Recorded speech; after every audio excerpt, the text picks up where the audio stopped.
வணக்கம் மக்களே, welcome back to நேற்று இன்று நாளை. இன்னைக்கு நம்ம ஒரு ட்ரிப் வீடியோ தான் பார்க்க போறோம். இது பாத்தீங்கன்னா ஆல்மோஸ்ட் ஒரு ஃபாரஸ்ட் ட்ரிப்னே சொல்லலாம். ஏன்னா 3 நாள்ல 3 ஸ்டேட்டோட ஃபாரஸ்ட்டை நாங்க கவர் பண்ணோம். நீங்க வைல்ட் லைஃப் என்தூசியாஸ்டா இருந்தா கட்டாயமா இந்த வீடியோ பாருங்க. ஸோ ஃபர்ஸ்ட் டே நாங்க சென்னையிலேருந்து கிளம்பி நாகர்ஹோலி டைகர் ரிசர்வ் தான் போயிருந்தோம். நாகர்ஹோலி டைகர் ரிசர்வ் கர்நாடகால இருக்கு. மைசூர் டு கூர்க் ரூட்ல உங்களுக்கு இந்த இடம் வரும். சென்னையிலேருந்து பார்த்தீங்கன்னா அப்ராக்சிமேட்லி 542 கிலோமீட்டர்ஸ், 10 to 11 hours நான் ஸ்டாப் டிரைவ் வரும். நாகர்ஹோலின்னு சொல்றதோட நிறைய பேருக்கு கபினின்னு சொன்னா ஈஸியாவே புரியும். ஜிபிஎஸ் எங்களுக்கு குவிக்கஸ்ட் ரூட்டா ஓசூர், பெங்களூர் அவுட்டர், அப்படியே மைசூர்குள்ள போற மாதிரி தாங்க ரூட் காமிச்சது. நீங்க முதுமலை, பந்திப்பூர், வயநாடு வழியாகவும் வரலாம். ஸோ இந்த இடம் பார்த்தீங்கன்னா நம்ம தமிழ்நாடு, கர்நாடகா, கேரளா மூணுத்துக்கும் பார்டரா இருக்கக்கூடிய ஒரு இடம். ஃபாரஸ்ட்குள்ள சஃபாரி போகிறதுக்கு அங்கே ஒரு நாளைக்கு 2 தடவை தான் அலோவ் பண்ணுவாங்க. மார்னிங் ஒரு தடவை, அதுக்கப்புறமா ஈவினிங் ஒரு தடவை. ஸோ அந்த ஸ்பெசிஃபிக் டைமில் நீங்கள் அங்கே இருந்தால் தான் உங்களால் சஃபாரி ரைடு எடுக்க முடியும். ஆன் த வேல பார்த்தீங்கன்னா நாங்கள் மதுருங்கிற ஊர் வழியாக போனோம். மதுர் வழியாக போகும்போது மதுர் வடை சாப்பிடாம எப்படிங்க? கர்நாடகா ஃபேமஸ் மதுர் வடையை அந்த மதுர் வடையோட பர்த் பிளேஸ்லேயே சாப்பிடும் போது டேஸ்ட் வேற லெவலில் தானே இருக்கும். நீங்கள் கர்நாடகா போனீங்கன்னா, அதுவும் முக்கியமாக இந்த மைசூர் சைட்லாம் போனீங்கன்னா மிஸ் பண்ணாமல் ஃபில்டர் காஃபி லவராக இருந்தால் கட்டாயமாக உங்களால் எவ்வளோ குடிக்க முடியுமோ அவ்வளோ குடிச்சிடுங்க. ஏன்னா அங்கே ஃபில்டர் காஃபி அமேசிங்காக இருக்கும். ரொம்ப லிமிட்டடான 2 டைம் ரைட்ஸுங்கிறதுனால உங்களுக்கு ஜீப் பஸ் சஃபாரி டிக்கெட்ஸ் கிடைக்கிறது ரொம்ப ரொம்ப கஷ்டம். நீங்கள் டைகர் கூட ஈஸியாக பார்த்துடலாம்னு சொல்லுவாங்க, ஆனால் அங்கே டிக்கெட் கிடைக்கிறது அவ்வளோ ஈஸி கிடையாது. ஸோ பிளான் பண்ணுறீங்கன்னா அஹெடாகவே ticket.nagarholiTigerReserve.comல உங்களோட டிக்கெட்ஸை ப்ரீ புக் பண்ணிட்டு கட்டாயமா வாங்க. இல்லைன்னா டிக்கெட் கிடைக்கிற சான்சஸ் ரொம்ப ரொம்ப கம்மி. அதுக்கப்புறமா நீங்க எந்த கேட் வழியா வரீங்கிறதையுமே நீங்க முன்னாடியே டிசைட் பண்ணிட்டு அந்த கேட்ல இருக்கிற ஜீப் இல்லைன்னா பஸ் டிக்கெட்டை நீங்க புக் பண்ணிக்கோங்க. கேமராக்குமே நீங்க அங்க புக் பண்ணும் போதே பே பண்ணிடணும். மதியம் 3 மணிக்கு நாங்க எங்களோட ஜீப் சஃபாரியை புக் பண்ணியிருந்தோம். அதனால காலையில ஒரு 3:30க்கு நாங்க சென்னையிலேருந்து கிளம்பிட்டோம். பிரேக்ஃபாஸ்ட்டுமே நான் பேக் பண்ணி எடுத்துட்டு வந்துட்டேன். ஸோ தட் அந்த டைமை நம்ம கொஞ்சம் சேவ் பண்ணலான்னு கர்நாடகாக்குள்ள வந்தோடனே மதுர்ல நாங்க எங்க லஞ்சை முடிச்சுக்கிட்டோம். எங்களோட ஃபர்ஸ்ட் ஈவினிங் சஃபாரி பாத்தீங்கன்னா வீரன ஹோசஹள்ளி கேட்ல இருந்தா இருந்தது. இந்த கேட்டை நன்னாச்சி கேட்னு கூட சொல்லுவாங்க. உங்க ட்ரிப்பை பிளான் பண்றதுக்கு முன்னாடி ஒரு சின்ன இன்ஃபர்மேஷன் உங்களோட நான் ஷேர் பண்ணிக்கிறேங்க. இந்த ஃபாரஸ்ட்க்கு பாத்தீங்கன்னா மொத்தமா 3 என்ட்ரி பாயிண்ட் இருக்கு கர்நாடகாவை பொறுத்த வரைக்கும். வீரன ஹோசஹள்ளி கேட் இது ஹுன்சூர் பக்கத்துல இருக்கு. நன்னாச்சி வந்து கூர்க் சைட் கேட். அதுக்கப்புறம் அந்தரசாந்தே கேட் வந்துட்டு கபினி மைசூர் பக்கம் இருக்கும். நீங்க எந்த கேட் பக்கத்துல சஃபாரி போறீங்களோ அதுக்கு பக்கத்துலயே உங்களோட ஸ்டே பிளான் பண்ணிக்கோங்க. ஃபாரஸ்ட் கேட் க்ளோஷர் டைமிங்ஸ் இருக்குங்க. ஸோ ரொம்ப நேரம் நீங்க வெளியில போயிட்டு எல்லாம் வர முடியாது. ஃபாரஸ்ட்குள்ள ஸ்டே பண்ணோம்னா JLR ஜங்கிள் லாட்ஜஸ் அண்ட் ரிசார்ட்ஸோட ஸ்டேவுமே இருக்கு. அவங்க கிட்ட 1 டே கம்ப்ளீட் பேக்கேஜஸ் இருக்கும். ஸோ ஜங்கிள் ரைட், அதுக்கப்புறமா trekking, camp fire, food, stay, next day river safari எல்லாத்தோட கம்ப்ளீட் பேக்கேஜஸா இருக்கும். பட்ஜெட் ரேட் ஒத்து போறவங்க கட்டாயமா அதை புக் பண்ணிக்கலாம். பட் நாங்க JLRல புக் பண்ணல. நாங்க சஃபாரி தனியா வெப்சைட்ல புக் பண்ணிட்டு அதுக்கப்புறமா ஸ்டே பாத்தீங்கன்னா வெளியில வந்து தங்கியிருந்தோம். அதோட டீடைல்ஸ்லாம் உங்களுக்கு நான் ஃபர்தரா போக போக சொல்றேன். இந்த என்டையர் நேஷனல் பார்க்கோட பேர் பாத்தீங்கன்னா நாகர்ஹோலே. அப்படியே மைசூர் கொடகு பக்கம் இருக்கு. இந்த நேஷனல் பார்க்ல ஒரு ஸ்பெசிபிக் ஏரியா தாங்க கபினி ஏரியா. கபினிங்கிறது ரிவரோட பேர். எக்கச்சக்கமான வைல்ட் அனிமல்ஸ், ஹெர்பிவோர்ஸ் அனிமல்ஸ் நீங்க பார்க்கலாம். Tiger, leopard, wild dog, sloth bear, elephant, gaur, wild pig, langur எல்லாமே நீங்க அங்க பார்க்கலாம். எக்கச்சக்கமான டைகர்ஸ் இருக்கு. பட் அனிமல் சைட்டிங் கம்ப்ளீட்லி நம்ம லக் தான். எங்களுக்கு முன்னாடி சஃபாரி போனவங்க அங்க டைகர் பார்த்தாங்க. பட் எங்களால டைகர் பார்க்க முடியல. பட் எக்கச்சக்கமான எலிஃபென்ட்ஸ் பார்த்தோம். மான் பாத்தீங்கன்னா லட்சக்கணக்கில் மான் பார்த்துருப்போம். 10லேருந்து 15 யானையாவது பார்த்துருப்போம். கர்நாடகா சைட்ல பாத்தீங்கன்னா ஈவினிங் ஒரு ஃபாரஸ்ட் ரைடு எடுத்திருந்தோம். நெக்ஸ்ட் டே இன்னொரு கேட் வழியா மார்னிங் ஒரு ரைடுமே நாங்க எடுத்திருந்தோம். இதே ஃபாரஸ்ட்டை நாங்க கேரளா வழியாவும் சஃபாரிக்கு வந்திருந்தோம். ஏன்னா இந்த நாகர்ஹோலி டைகர் ரிசர்வோட சவுத் சைட்ல பாத்தீங்கன்னா வயநாட் வைல்ட் லைஃப் சாங்சுரி இருக்கு. சவுத் ஈஸ்டர்ன் சைட்ல பந்திப்பூர் வைல்ட் லைஃப் சாங்சுரி இருக்கு. ஹை டென்சிட்டி டைகர் பாப்புலேஷன் இருக்குங்க.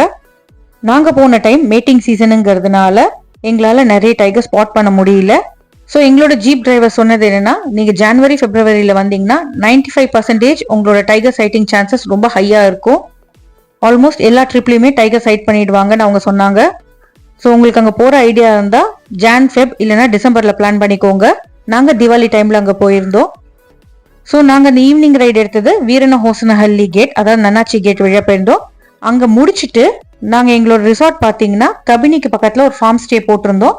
அந்த கபினி பக்கத்துலேருந்து எங்களுக்கு next day morning right Kakanakote gate வழியா இருந்ததுனால அது ஒரு ஹார்ட்லி 4 to 5 minutes தான் இருந்தது. அது எங்களுக்கு ரொம்ப ஈஸியாகவே இருந்தது.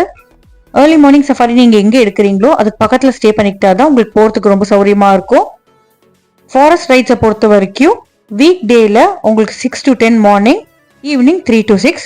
இதே நீங்கள் வீக்கெண்ட்ஸில் போனீங்கன்னா மார்னிங் வந்துட்டு அப்படியே 2 ரைடாக பிரிச்சிடுறாங்க, 6 to 8, 8 to 10. Week day weekends எல்லாமே ஈவினிங் ரைட்ஸ் 3 to 6 PM மட்டும்தான். பஸ் சஃபாரியோட ஜீப் சஃபாரி கொஞ்சம் எக்ஸ்பென்சிவாக தான் இருக்கும். ஒரு ஜீப்பில் பார்த்தீங்கன்னா ஹார்ட்லி 8 to 9 people தான் போக முடியும். பஸ்ஸை பொறுத்த வரைக்கும் ஃபுல்லாக நல்ல ஒரு கிளாஸ் பஸ்ஸு தான். ஸோ மேலேயுமே உங்களுக்கு வியூவிங் ஆங்கிள் இருக்கும். பட் என்ன டிஃப்ரென்ஸ் பார்த்தீங்கன்னா பஸ் வந்துட்டு அப்படியே நேராக உங்களுக்கு ஃபாரஸ்ட்குள்ளே இருக்கிற நல்ல ரோட்ல தான் போகும். ஜீப் பார்த்தீங்கன்னா நல்ல உள்ள இன்டீரியராலாம் நம்ம கூட்டிகிட்டு போகிறாங்க. நல்ல ஒரு ஆஃப் ரோட் ரைடு. மண், சேரு, கல் அதை பற்றி எதுவுமே அவங்க கவலைப்படுறது இல்லைங்க. ஜஸ்ட் இந்த பக்கம் அந்த பக்கம் ஏதாவது அனிமல் இருக்கான்னு நம்ம சைட் பண்ணிட்டே அப்படியே கூட்டிகிட்டு போயிடுவாங்க. சேஃப்டிக்கு எந்த பெரிய பயமும் இல்லைங்க. ஏன்னா நம்மளை சுற்றி நிறைய ஜீப் வரும். பஸ் சேஃபா ஜீப் சேஃபான்னு கேட்டிங்கன்னா நான் பஸ் தான் சேஃப்னு சொல்லுவேன். ஏன்னா ஜீப் பார்த்தீங்கன்னா கொஞ்சம் ஓப்பன் ஜீப் தான். த்ரில் எதிர்பார்க்குறவங்க கட்டாயமாக ஜீப் ரைடு எடுத்துக்கலாம். நாங்கள் ஈவினிங் வீரனஹோசனஹள்ளி கேட் வழியாக ஜீப் ரைட் போனோம். நெக்ஸ்ட் டே காக்கனக்கோட்டை கேட் வழியாக எங்களுக்கு ஜீப் சஃபாரி கிடைக்காதனால நாங்கள் பஸ் ரைட் புக் பண்ணியிருந்தோம். எங்களோட பஸ் ரைட் பார்த்தீங்கன்னா மார்னிங் 6 to 8. ஸோ அந்த ரைடு எப்படி இருந்தது, என்னென்னலாம் நாங்கள் சைட் பண்ணோங்கிறத நான் உங்களுக்கு அடுத்த வீடியோவில் சொல்கிறேன். எங்கே ஸ்டே பண்ணோம் அதோட டீட்டெயில்ஸ் எல்லாமே நான் உங்களுக்கு நெக்ஸ்ட் வீடியோவில் கொடுக்குறேன். இந்த வீடியோ கொஞ்சம் லென்த்தியாக போனதுனால நான் கொஞ்சம் ஸ்ப்ளிட் பண்ணியிருக்கேன். ஸோ நம்ம மான் அப்படியே கூட்டமாக பார்க்கறது, அதோட சத்தங்கள், அதோட ரியாக்ஷன்ஸ் வச்சு தான் டைகர் வருதா இல்லையான்னு நம்மளால ஸ்பாட் பண்ண முடியும். லட்சக்கணக்கில் மான் இருக்கும் போது கட்டாயமாக புலிக்கு அதை வேட்டையாடுறது ரொம்ப ஈஸி தான். அதனால அங்கங்கே நிறைய புலி இருக்கதாங்க செய்யும்.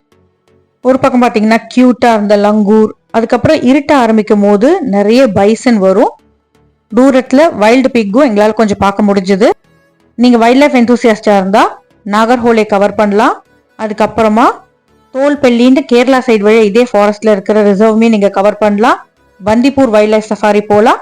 முதுமலை வைல்ட் லைஃப் சஃபாரியுமே கவர் பண்ணலாம். எல்லாமே உங்களுக்கு கொஞ்சம் பக்கம் பக்கமாக தான் இருக்கும். இந்த ட்ரிப்பில் நாங்கள் நாகர்ஹோலையோட 2 சஃபாரி போயிருந்தோம். அதுக்கப்புறமா நாகர்ஹோலையோட கேரளா சைடு வயநாடு சைடான தோல்பட்டி வைல்ட் லைஃப் சாங்சுரியுமே கவர் பண்ணியிருந்தோம். பந்திப்பூர் முதுமலை வழியாக நாங்கள் மைசூர் வந்திருந்தோம். இந்த ஃபாரஸ்ட் ரூட்லேயே நீங்கள் மார்னிங் டு ஈவினிங்குள்ள கேட்டில் பாஸ் வாங்கிட்டு நீங்கள் வயநாடுமே அப்படியே டிரைவ் பண்ணிட்டு போகலாம் உங்கள் பர்சனல் வெஹிக்கிளில். நல்ல ஒரு அடர்ந்த காடுங்க. அங்கே இங்கே ஏதாவது டைகர் இருக்கான்னு நம்ம சைட் பண்ணிகிட்டே தான் வரணும். ரிவர் சைடில் பார்த்தீங்கன்னா க்யூட்டான டர்ட்டில்ஸ். ஜீப் சஃபாரி பார்த்தீங்கன்னா ஒரு பர்சனுக்கு 1000 rupees மாதிரி வரும். பஸ் சஃபாரி பார்த்தீங்கன்னா ஒருத்தருக்கு 600 to 650 வரும். சைல்டுக்கு தனி ரேட். ஜீப்பை பொறுத்த வரைக்கும் அடல்ட்ஸ் அண்ட் கிட்ஸுக்கு ஒரே ரேட் தான். டைகர் தான் பார்க்க முடியல. அட்லீஸ்ட் ஆறுதலுக்கு அந்த காட்டு பண்ணியாவது பார்ப்போமேன்னு பார்த்துட்டு வந்தோம். பட் என்ன ஒரு பியூட்டினா எல்லாமே அழகாக சண்டை போடாமல் கோஎக்ஸிஸ்ட் பண்ணி வாழ்ந்துட்டு இருந்தது. ரூட் போர்ட்ஸ் எல்லாம் அங்கே ரொம்ப நிறைய இல்லை. ஸோ முன்னாடியே நெட்வொர்க் இருக்கும் போதே கூகுள் மேப்ஸை டவுன்லோட் பண்ணி எடுத்து வச்சுக்கோங்க. அது உங்களுக்கு ரொம்பவே ஹெல்ப்ஃபுல்லாக இருக்கும். ஃபாரஸ்ட் ரூட்குள்ளே போக போக நம்மளுக்கு சுத்தமாகவே நெட்வொர்க் இருக்காது. நம்ம அனிமல்ஸை பார்த்து பயந்தா நம்மளை பார்த்து அனிமல்ஸ் எல்லாம் பயந்து ஓடுதுங்க. நிறைய புலியோட ஃபுட் பிரிண்ட்ஸ் எல்லாம் பார்க்க முடிஞ்சுது. எங்களுக்கு முன்னாடி ட்ரிப்பில் பார்த்தீங்கன்னா ஸ்லாத் பேர் சைட் பண்ணியிருந்தாங்க. ஃபேமிலி எலிஃபண்ட், பேச்சுலர் எலிஃபண்ட், தந்தம் வச்ச யானைன்னு விதவிதமாக யானை பார்த்தோம். பட் டைகரை பார்க்க முடியலேன்னு ஒரு சின்ன வருத்தம் தான். But that's okay. Animal sighting எப்போவுமே நம்மளோட லக் தான். மிச்ச வைல்ட் லைஃப் ரிசர்வோட கம்பேர் பண்ணால் இங்கே ஸ்டே கொஞ்சம் எக்ஸ்பென்சிவ் தான். ஸோ அங்கே போகணும்னு நினைக்கிறவங்க உங்கள் ஸ்டே எந்த கேட் வழியாக நீங்கள் உள்ளே போகிறீங்க, டிக்கெட்ஸ் 3மே ஃபிக்ஸ் பண்ணிவிட்டு அதுக்கப்புறமா உங்கள் ஸ்கெடியூலை பிளான் பண்ணிக்கோங்க. ஸோ கரெக்டாக 3 o'clock கிளம்பி எங்களை 8 o'clock வெளியில் கொண்டு வந்து விட்டுட்டாங்க. ஸோ ஃபாரஸ்ட் ஏரியாங்கிறதுனால பெருசாக லைட்ஸ் எதுவும் இல்லை. பிச் டார்க்கான ரோட்ஸ் தான். எங்களோட கேட் பார்த்தீங்கன்னா நெக்ஸ்ட் டே மார்னிங் சஃபாரியான காக்கனக்கோட்டை கேட் பக்கத்தில் போட்டிருந்தோம். இங்கேருந்து அங்கே போகிறதுக்கு கிட்டத்தட்ட உங்களுக்கு 1 to 1.5 hours ஆகும். நெக்ஸ்ட் டே என்ன பண்ணோம், என்ன பார்த்தோம், எங்கே ஸ்டே பண்ணியிருந்தோங்கிறத நெக்ஸ்ட் எபிசோடில் சொல்கிறேன். தேங்க்ஸ் ஃபார் வாட்சிங். நம்ம சேனலுக்கு நீங்கள் ஃபர்ஸ்ட் டைமாக வரீங்கன்னா லைக் பண்ணுங்கள், ஷேர் பண்ணுங்கள், சப்ஸ்கிரைப் பண்ணுங்கள். Have a great day.